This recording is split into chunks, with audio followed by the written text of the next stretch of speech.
खाने में इस तरह की चीजें इस्तेमाल करें जिसमें ऑक्सीजन ज्यादा से ज्यादा हो, जैसे कि नारियल पानी है।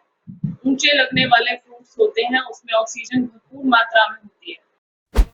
जब किसी को ऑक्सीजन की कमी हो जाती है, इसका मतलब लंग्स में इंफेक्शन चल रहा है कि यज्ञ करने से तुरंत ही ऑक्सीजन का लेवल आप अपने घर में बढ़ा सकते हैं। नमस्कार, D5 चैनल हिंदी देख रहे दर्शकों का मैं वंदना स्वागत करती हूँ। आज एक बार फिर हम जुड़े हुए हैं वरिष्ठ प्राकृतिक चिकित्सक डॉक्टर विजाता आर्य जी से। डॉक्टर विजाता, आपका बहुत बहुत स्वागत है हमारे इस प्रोग्राम में। नमस्कार वंदना जी। विजाता जी, आजकल संक्रमण बहुत ज्यादा चल रहा है, तो ऐसे में ऑक्सीजन लेवल भी कम हो रहा है। तो इस ऑक्सीजन लेवल को बढ़ाने के लिए हम घर रह करके क्या उपाय कर सकते हैं? जी वंदना जी, आजकल के समय में ये ऑक्सीजन कम होना एक आम सी बात होती जा रही है। ऐसा लग रहा है चारों तरफ सब लोगों को ब्रीदिंग प्रॉब्लम होती जा रही है, सांस लेने में तकलीफ हो रही है। कहीं ना कहीं इसका सबसे बड़ा रीजन तो है मुंह को ढक कर के रख। इससे हमारा ऑक्सीजन लेवल धीरे धीरे कम होता जा रहा है। तो सबसे पहले तो आप कोशिश कीजिए कि ओपन में रहें, खुले में रहें। बंद मकान, बंद गाड़ियां। खाने में इस तरह की चीजें इस्तेमाल करें जिसमें ऑक्सीजन ज्यादा से ज्यादा हो, जैसे कि नारियल पानी है। ऊंचे लगने वाले फ्रूट्स होते हैं, उसमें ऑक्सीजन भरपूर मात्रा में होती है। जूस है, फ्रूट्स हैं, सैलेड है, इनके अंदर ऑक्सीजन भरपूर मात्रा में होती है, एंटीऑक्सीडेंट होते हैं। भोजन में सुधार करें, उल्टा लेटने की कोशिश करें। जितना हो सके बाल आसन हम इसको कहते हैं, उल्टे लेट करके एक हाथ आपका मुड़ा हुआ, एक पैर मुड़ा हुआ और दूसरा हाथ और दूसरा पैर बिल्कुल सीधा। इस तरह से उल्टे लेटने से आपके फेफड़े ऊपर की तरफ हो जाते हैं और आपको सांस खुल करके आने लग जाती है। प्रॉब्लम ज्यादा हो तो इस पोस्चर में ज्यादा देर तक रुकने की कोशिश करनी चाहिए कि उल्टे ज्यादा देर तक लेटा जाए।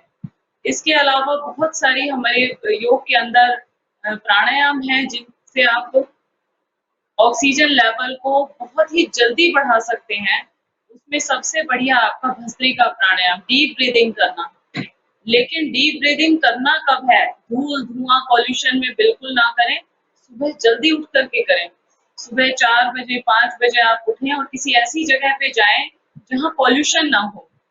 बिना पॉल्यूशन वाली जगह पर जाकर के आप डीप ब्रीदिंग करना शुरू कर दें। लंबा गहरा श्वास भरें अंदर और जितना हो सके लंग्स के अंदर, छाती के अंदर होल्ड करने की कोशिश करें। आप कम से कम 10, 20, 30, 40 जितना देर काउंटिंग कर सकते हैं करें और जब आपसे कंट्रोल नहीं होता है धीरे-धीरे नोस्ट्रल से ही श्वास को बाहर निकाल दें। फिर श्वास को लंबा गहरा भरें, चेस्ट में होल्ड करें और फिर धीरे-धीरे बाहर निकाल दें। ये डीप ब्रीदिंग की एक्सरसाइज अगर प्रॉब्लम आ रही है सांस लेने में तो दिन में भी कर सकते हैं, अदरवाइज सुबह और शाम जब पॉल्यूशन नहीं हो, खाली पेट हो, आप उस समय तो जरूर करनी है आपको। इससे तुरंत आपको लाभ मिलेगा। और दूसरा प्राणायाम अनुलोम विलोम प्राणायाम। अनुलोम विलोम प्राणायाम में राइट हैंड राइट नोस्ट्रल को पुश किया, लेफ्ट से लिया, राइट से छोड़ा, राइट से लिया, लेफ्ट से छोड़ा। आजकल सभी लोग जानते हैं नाड़ी शोधन या अनुलोम विलोम प्राणायाम। और तीसरा है कपालभाति। श्वास को तेजी से बाहर निकालना है, पेट झटके के साथ अंदर जाता है, श्वास बाहर, पेट अंदर। इस तरह से जब हम पंपिंग करते हैं तो लंग्स की कैपेसिटी बढ़ जाती है वायु को ग्रहण करने की, कैच करने की, और आपके शरीर में ऑक्सीजन लेवल फिर से बढ़ जाता है। एनीमा लेने से, प्राकृतिक चिकित्सा की अब हम कहेंगे कौन सी ऐसी क्रिया करें जिससे कि आपका ऑक्सीजन लेवल बढ़ जाए। तो एनीमा करने से, पेट की सफाई करने से आपका ऑक्सीजन लेवल एकदम से बढ़ जाएगा। जैसे ही आपका पेट साफ हो जाएगा, जो मल पड़ा हुआ है सालों का वो निकल जाएगा, तो आपके लंग्स की कैपेसिटी बढ़ेगी ऑक्सीजन को ज्यादा से ज्यादा लेने की। जब किसी को ऑक्सीजन की कमी हो जाती है, इसका मतलब लंग्स में इंफेक्शन चल रहा है, लंग्स में आपके प्रॉब्लम चल रही है और वो पूरी तरह से ऑक्सीजन को ले नहीं पाते हैं, हमारे लंग्स वीक हो जाते हैं। जब हम प्राणायाम करते हैं, उल्टा लेटते हैं, थोड़ा डीप ब्रीदिंग की एक्सरसाइज करते हैं और ऐसी चीजें खाते हैं जिनमें आकाश तत्व ज्यादा हो, तो धीरे-धीरे हमारे लंग्स की कैपेसिटी बढ़ने लग जाती है। इसके अलावा भी अगर कोई एक विधि है सबसे बढ़िया ऑक्सीजन लेवल बढ़ाने की, वो है यज्ञ चिकित्सा। घर में आप गूगल, जावित्री, जायफल और कपूर सामग्री तो होती ही है, जो हवन सामग्री आपको नॉर्मल मिलती है। घी उसके अंदर गाय का डाल करके आप थोड़े आम की लकड़ियाँ लेकर के किसी हवन कुंड में या तसले के अंदर किसी भी पात्र के अंदर रोज़ इसको जलाना शुरू कर दें। थोड़ी-थोड़ी क्वांटिटी में गूगल, कपूर, जावित्री, जायफल, लाल शक्कर, ये सारी जो क्वांटिटी है एक साथ मिला कर के हम जलाते हैं और उस जली हुई हवन कुंड के पास या जली हुई जो आग है, अग्नि है, उसके पास बैठ कर के डीप ब्रीथिंग करेंगे, लंबा गहरा साँस लेंगे, तो तुरंत आपके लंग्स के अंदर ऑक्सीजन की पूर्ति होने लग जाएगी और आपका ऑक्सीजन लेवल बढ़ जाएगा। ये अब हम नहीं बोल रहे, ये रिसर्च बोल रही है कि यज्ञ करने से तुरंत ही ऑक्सीजन का लेवल आप अपने घर में बढ़ा सकते हैं और जब घर में ऑक्सीजन ज़्यादा होगी, तो आप जब ब्रेथ करेंगे तो आपका ऑक्सीजन लेवल ठीक रहेगा। इसलिए आज का जो समय चल रहा है, उसमें एक तो प्रतिदिन आपको सुबह जल्दी उठ कर के डीप ब्रीथिंग की एक्सरसाइज करनी है। खाने में आपको सबसे पहले नारियल पानी, सफ़ेद पेठे का जूस या किसी भी फल सब्जियों के जूसेस, फ्रूट सैलेड ढेर सारी क्वांटिटी में लेना है। एनिमा रोज करना है। कुंजल क्रिया अगर कर सकें, पानी पी करके आपने गले को, अपनी छाती को क्लीन कर दिया, यहाँ जो बलगम जमा थी वो चेस्ट में जितना भी जमा था वो सारा बाहर आ जाएगा। जलनेति क्रिया, जलनेति करने से हमारा ये जो नोस्ट्रल क्लींजिंग है ये पूरी हो जाती है और यहाँ पे जो हमारी श्वास नली है ये पूरी की पूरी साफ हो जाती है। जलनेति का पॉट आपको मैंने कई बार सिखाया हुआ है पहले की वीडियोस में कि आप घर में जलनेति का प्रयोग ज़रूर करें जिससे कि यहाँ पे आया हुआ जितना भी कचरा होता है वो सब निकल जाए।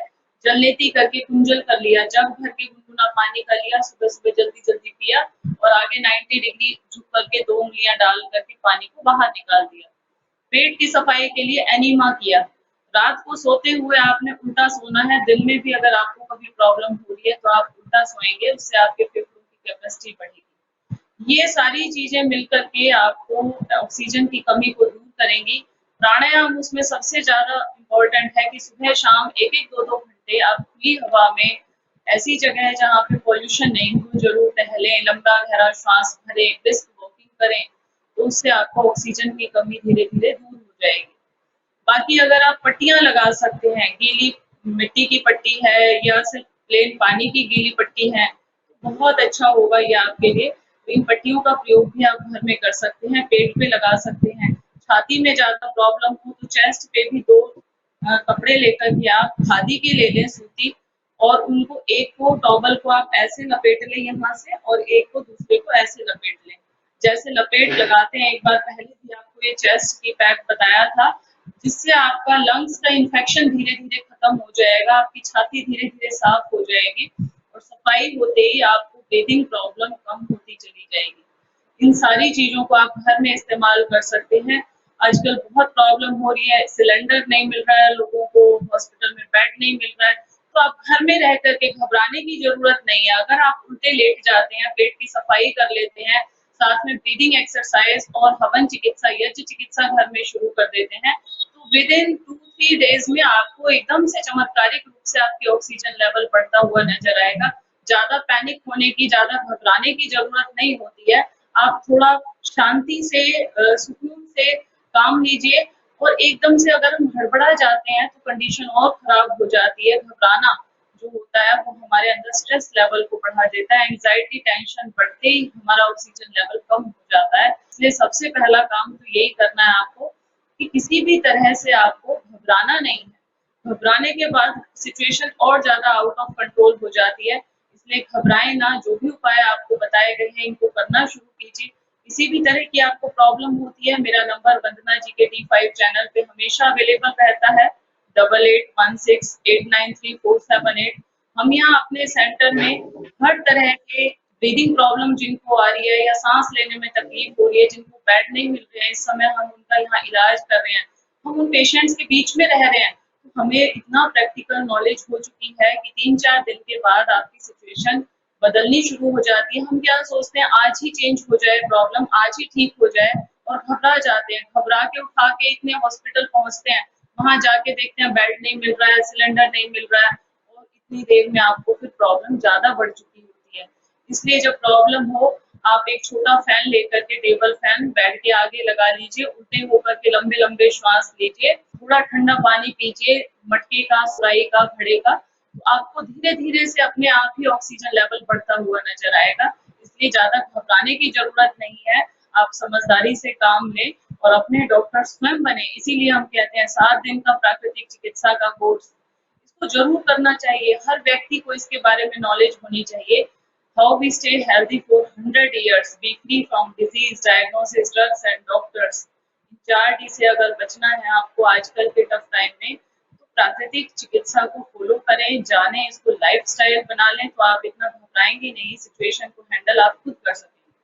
विजेता जी, आपने हमें बहुत ही महत्वपूर्ण बातें बताई। आप ये बताइए कि क्या फल खाने से भी ऑक्सीजन लेवल बढ़ सकता है? हाँ जी, जितने भी फल हैं ये हमारे बॉडी को अंदर से जा कर के क्लींस करते हैं, हमारी बॉडी को डिटॉक्स करते हैं।